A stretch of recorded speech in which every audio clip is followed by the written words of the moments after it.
मध्य प्रदेश में करारी हार के बाद कांग्रेस आला कमान ने कमलनाथ को इस्तीफा देने को कहा है। कमलनाथ लंबे वक्त से मध्य प्रदेश कांग्रेस की कमान संभाले हुए थे।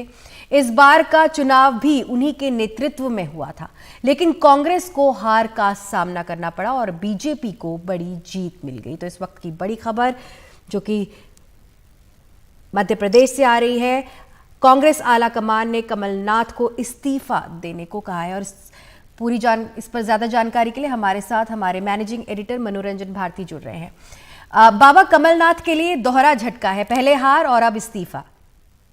यही वजह है कि कांग्रेस आला कमान ने उनको कहा है कि वो इस्तीफा दे दें। अभी तक कांग्रेस आला कमान इस बात का इंतजार कर रही थी कि क्या कमलनाथ खुद इस्तीफा देते हैं या नहीं देते हैं। 24 घंटे का वक्त हो गया है, लेकिन अब उनको कहा गया कि वो इस्तीफा दे दें। इसका मतलब कि जो कमान उनको कुछ साल पहले सौंपी गई थी, हालांकि उसमें एक बार वो सफल रहे। पिछले बार जब विधानसभा का चुनाव आज से 5 साल पहले 2018 में हुआ था, तो कमलनाथ कांग्रेस को सत्ता में लेके आए थे। 18 महीने तक मुख्यमंत्री भी रहे और उसके बाद इस बार जो लगा कि कांग्रेस फिर सत्ता में आएगी, लेकिन वो हो ना सका। कांग्रेस बीजेपी से करीब 100 से ज्यादा सीटों से पिछड़ गई।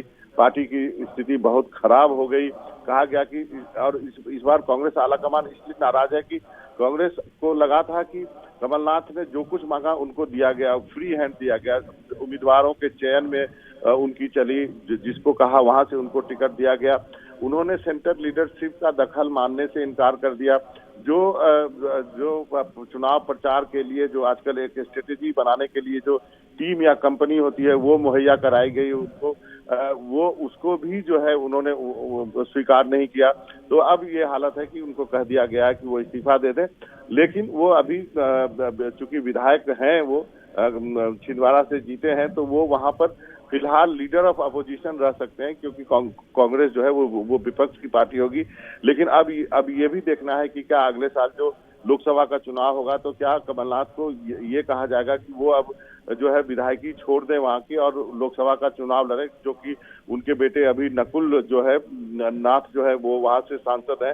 तो कमलनाथ को अब आने वाले दिनों में मध्य प्रदेश की राजनीति से निकाल के अब सेंटर की राजनीति उनको कहा जाएगा कि वो शायद वो सांसद का चुनाव लड़े और वहां पर एक लीडर ऑफ अपोजिशन के रूप में कोई नया चेहरा, युवा चेहरा लाया जाएगा।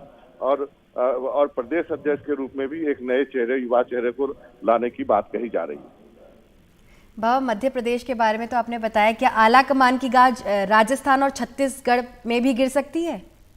निश्चित रूप से। अब देखिए, वहां तो राजस्थान में अब आला कमान को तय करना होगा कि वो अशोक गहलोत का क्या करें।